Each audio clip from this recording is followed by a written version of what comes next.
Hi mga gar, for today's video, so yun, mag-ayos tayo ng NMAX B1 error 46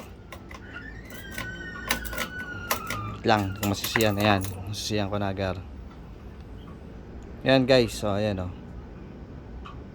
pag in-start mo 12 volts, ayan, start natin. Nakita nyo yung voltahe biglang tumaas, ayan o, habang tumataas, mag-error yan, ayan, maglalabas na yung check engine dyan, ayan o, lumabas na yung check engine, ayan guys o, 17.1. Yan, patayin natin yung makina. Ano lalabas dyan na error? Pag binuksan mo, yan, naka-check engine pa rin yan. Ayan o, error 46. Yan, start ulit natin guys. Yan, taas ng voltahe o. Ibig sabihin mataas yung voltahe mapasok. Pag binusina mo, ang lakas ng busina nyan. Ayan o, lakas o. Tapos bababa yan, ayan, nag 13.5. Tapos may mawawala na yan. Ayun, nawala yung check engine nya guys. Pero aayusin na natin yan. Magpapalit tayo ng rectifier regulator to guys. Yan, ito ipapalit natin. Nagpalit na tayo dati kaso apido, nasira kagad. Try natin tong shower.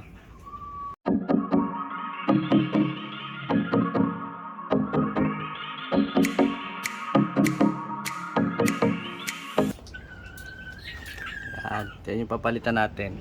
Ito, rectifier.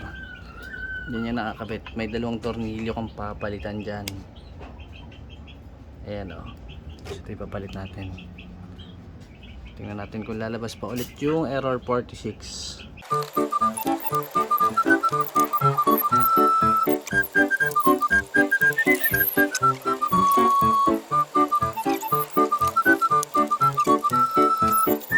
Na guys, nakabit na natin.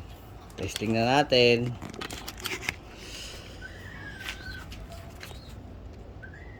Yan na, Showa R bagong kabit.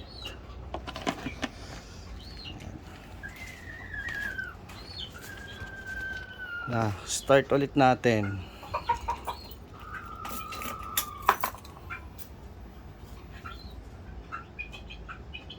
Yan. Kanina pag umaandar ang taas ng voltahe. Tapos yung in-start natin, nawawala yon. Tapos ang voltahe ko is 13. Ngayon start na natin guys. Tingnan natin. Ayan, nagpo 14 volts na yung voltahe nya.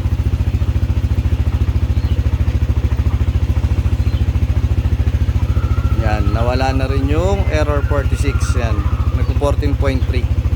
Tapos yung error 46 hindi na lumabas. Yan, bukas tayo ng driving light. Yan o, nagto 13.8. Yan, driving light bukas. Yan, 14.3. Driving light tapos busina. O yan. Thanks for watching.